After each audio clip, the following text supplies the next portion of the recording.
Hello friends, welcome back to my YouTube channel exam crack with Shashi में। कैसे हैं आप सब? आई होप आप सब बहुत अच्छे होंगे तथा अपने एग्ज़ाम की धुआंधार तरीके से तैयारी कर रहे होंगे।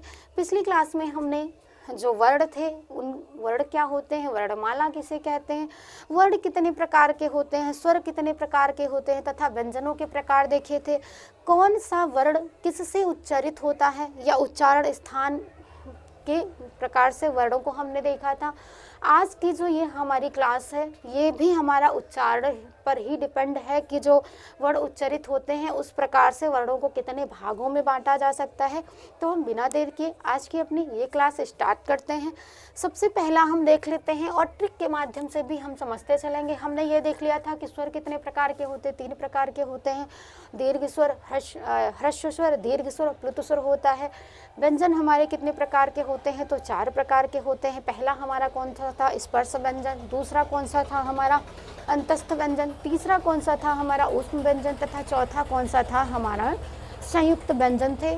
जो उच्चारण स्थान था उसमें भी हमने देख लिया था कि अकुह विसर्जनीयानाम कंठा, इचु यशाणाम तालु, ऋतु रसाणाम मूर्धा, ऋतु लशानाम दंता, यम गणनम नासिका चा, ए दैतो दंतोष्ठा। ऐसे करके हमने ये सब समझ लिया था। आज का जो हमारा ये है क्लास है, ये अघोष, सघोष, अल्प प्राण, महाप्राण, इन पर आधारित है। तो हम बिना देर किए समझ लेते हैं। सबसे पहले हम देखते हैं अघोष। अघोष वर्ण। अघोष का मतलब क्या होता है, जिनको उच्चारित करने में जो घर्षण है ये जिह्वा का, ये क्या होता है, थोड़ा सा कम होता है, उन्हें ही हम अघोष वर्ण कहते हैं। अघोष वर्ण होते कौन कौन से हैं, तो जो अघोष वर्ण हैं हमारे, ये वर्गों के प्रथम व दूसरा वर्ण तथा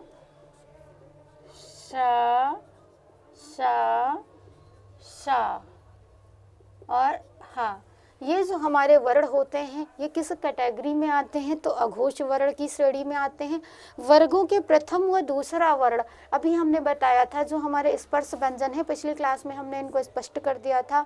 जो हमारे स्पर्श व्यंजन होते हैं उनको वर्गों के माध्यम से विभाजित किया गया। जैसे क वर्ग की अगर बात की जाए तो क ख ग घ अंगा, च छ ज झ इया, ट ठ ड ढ अड़, त थ द ध न, प फ ब भ म, ये होते। तो वर्गों के प्रथम व दूसरा वर्ण, यानी का वर्ग का पहला व दूसरा, च वर्ग का पहला दूसरा, छ। अब यहाँ पर हम देख लेते हैं, सबसे पहले हम वर्ग लिख लेते हैं। का वर्ग, च वर्ग, टा वर्ग, ता वर्ग, और यहाँ पर हो गया पा वर्ग। वर्गों के कौन सा अक्षर इसमें अघोष में आता है, प्रथम व दूसरा आता है, तो हम यहाँ पर लिख लेंगे का खा। इसमें कौन सा आएगा, चा छा। इसमें कौन सा आएगा, टा ठा। इसमें कौन सा आएगा, ता था। इसमें कौन सा आएगा, पा फा। पा फा, ये सारे वर्ग हमारे इसमें आते हैं, पहला व दूसरा। तथा जो हमारा ये ऊष्म व्यंजन होते हैं ये भी इसके अंतर्गत आते हैं, ये सब इसमें आते हैं।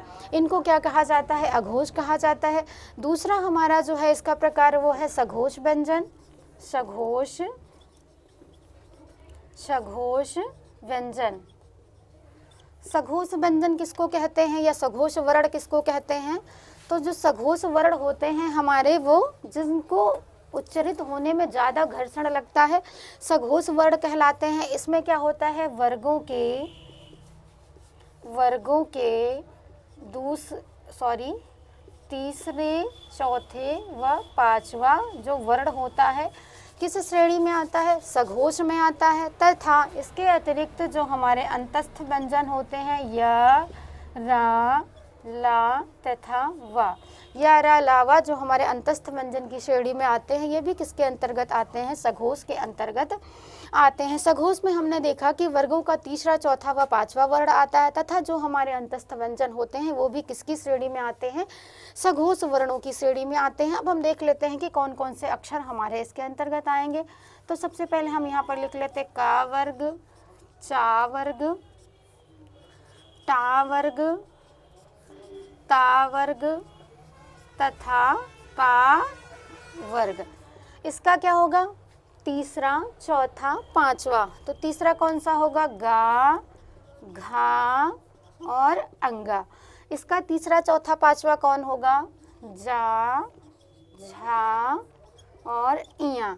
इसका तीसरा, चौथा, पांचवा कौन होगा? डा, ढा, अड़ा। इसका कौन सा होगा? दा, धा और ना। इसका कौन सा होगा? बा, भा, मा। तो जो इतने वर्ण हैं हमारे किसके अंतर्गत आएंगे? सघोष व्यंजन के अंतर्गत आएंगे, सघोष वर्ण कहलाते हैं। और इसके साथ ही साथ क्या है? जो य, र, ल, व, य, र, ल, व, ये भी व्यंजन कैसे हैं हमारे? ये सघोष के अंतर्गत आते हैं। अब इसको हम ट्रिक के माध्यम से कैसे समझते हैं? यहाँ पर आपको लिखना है अघोष, अघोष तथा इधर आपको लिख लेना है सघोष, अघोष, सघोष। यहाँ पर लिखो 1 2 3 4 5 और यहाँ पर लिख लो ऊष्म व्यंजन और यहाँ पर लिख लो अंतस्थ व्यंजन, अंतस्थ व्यंजन। यहाँ पर लिख लो वर्गों के और इधर लिख लो वर्ण। इसको इसमें बंद कर लो। मतलब वर्गों का जो भी पहला दूसरा अक्षर होगा वो किस में आएगा? अघोष में आएगा। तीसरा चौथा पांचवा जो होगा वो किस में आएगा? सघोष में आएगा। तो ये हो गई आपकी ट्रिक। आई होप आपको ये बहुत अच्छे से समझ में आएगा। अब हम देख लेते हैं कि जो अल्प प्राण है और महाप्राण है ये कौन कौन से वर्ण होते हैं। अल्प प्राण और महाप्राण। प्राण से क्या मतलब होता है? प्राण का अर्थ होता है वायु, अर्थात जिसको बोलने में कम वायु लगती है तो अल्प प्राण कहलाता है, तथा जिसको बोलने में अधिक वायु की आवश्यकता होती है वो हमारे महाप्राण कहलाते हैं। तो हम अल्प प्राण तथा महाप्राण के बारे में देख लेते हैं, समझ लेते हैं। इन जितना भी हमारा जो पिछला वीडियो था और आज का ये जो लेक्चर है, इनसे आपको प्रश्न आपके एग्ज़ाम में बनने ही बनने हैं। तो आप लोग इन क्लासों को बहुत अच्छे से देखिएगा, बिल्कुल भी मिस मत करिएगा। ये हो गया हमारा अल्प प्राण, अल्प प्राण और इधर हम लोग लिखते हैं साथ में समझते चलते हैं महाप्राण। ठीक है, अल्प प्राण, महाप्राण। यहाँ पर हमने लिख लिया वर्गों का। ठीक, वर्गों का। अब आप गिनती पढ़ते चलिए। यहाँ पर लिखिए 1, यहाँ पर लिखिए 2, यहाँ पर लिखिए 3, यहाँ पर लिखिए 4 और यहाँ पर लिखिए 5। वर्ग में कितने अक्षर होते हैं? 5 ही होते हैं, इसके आगे अक्षर ही नहीं होते जो हम लोग यहाँ तक जाएंगे। यहाँ हमने लिखा 1, यहाँ पर लिखा 2, यहाँ पर लिखा 3, यहाँ पर लिखा 4 और यहाँ पर लिख दिया 5। अब एक वर्ग में कितने अक्षर होते हैं? तो 5 ही होते हैं। जैसे का वर्ग को हम ले लें तो क्या होता है? का, खा, गा, घा, अंगा। चा वर्ग ले लें तो क्या होगा? चा, छा, जा, झा, इया। तो एक वर्ग में 5 ही अक्षर होते हैं, तो हम इनको ऐसे गिन लेंगे। अब इससे हमें पता चला, जो अब यहाँ पर हम समझ लेते, का वर्ग हमने यहाँ लिखा का वर्ग, चा वर्ग, टा वर्ग, ता वर्ग और पा वर्ग। अब हम अल्फ़ाबेट पढ़ते चलते हैं। पहला यहाँ पर है तो क्या करेंगे? का। दूसरा यहाँ पर है, क्या लिखेंगे? खा। तीसरा यहाँ पर है गा और चौथा यहाँ पर है घा। पांचवा यहाँ पर है तो क्या लिख देंगे? अंगा। पहला, दूसरा, तीसरा, चौथा, पांचवा। इसमें भी आ जाते हैं चा, छा, जा, झा और इया। फिर इसमें आते हैं टा, ठा, डा, ढा और अड़ा। ता, था, दा, धा, ना, पा, फा, बा, भा और ये मा। वर्गों का पहला, तीसरा, पांचवा किस में आएगा? अल्प प्राण में आएगा। वर्गों का दूसरा, चौथा किस में आएगा? महाप्राण में आएगा। लिखना कैसे है हमको? एक तरफ हम लिख लेते हैं अल्प प्राण तथा दूसरी तरफ लिखते हैं महाप्राण। 1 2 3 4 5 ऐसे करते चले गए। एक वर्ग में कितने अक्षर होते हैं? 5 ही होते हैं, हमको पता है। फिर हम क्या करेंगे? पहला यहाँ लिखेंगे, दूसरा यहाँ, तीसरा यहाँ, चौथा यहाँ, पांचवा यहाँ। इस तरीके से ये जो अंतस्थ स्पर्श व्यंजन है, इनमें हम आसानी से समझ लेंगे कि कौन हमारा अल्प प्राण है तथा कौन सा हमारा महाप्राण है। अब हम देख लेंगे इसमें जो है ये अल्प प्राण में अंतस्थ व्यंजन आ जाते हैं। अंतस्थ व्यंजन, अंतस्थ व्यंजन, अंतस्थ व्यंजन होते कितने हैं? 4 होते हैं, या, रा, ला, वा। इसीलिए पिछली क्लास में हमने आप लोगों को ये सब बता दिया था कि अंतस्थ व्यंजन कौन कौन से होते हैं, कितने होते हैं। और इसमें आ जाएंगे हमारे ऊष्म व्यंजन।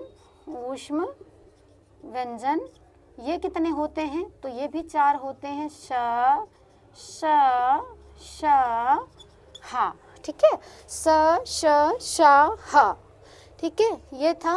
आई होप आपको इसको ये आप आसानी से समझ पाएंगे तथा एग्ज़ाम में आपको कोई कन्फ्यूज़न नहीं होगी। आपको नहीं याद आ रहा है तो रफ कार्य के लिए आपकी जगह होती है, उस पर आप ये बना करके आप एकदम क्लियर कर लेंगे। इससे कोई क्वेश्चन आप रॉन्ग मत करिएगा। और एक क्वेश्चन आपको मिलना ही मिलना है, एक से अधिक भी हो सकते हैं, बट ऐसा नहीं है कि जो हमारा उच्चारण स्थान है या अघोष, सघोष, अल्प प्राण हो गया, स्पर्श व्यंजन हो गया, इनसे एक भी क्वेश्चन ना बने। हर बार एग्जाम में आपके क्वेश्चंस बनते ही बनते हैं। ये था आज का हमारा ये टॉपिक। आई होप आपको बहुत अच्छे से समझ में आ गया होगा। हम मिलते हैं अपनी नेक्स्ट क्लास में और आप अच्छे से अपने एग्ज़ाम की तैयारी करते रहिए। मिलते हैं अपनी नेक्स्ट क्लास में। धन्यवाद दोस्तों।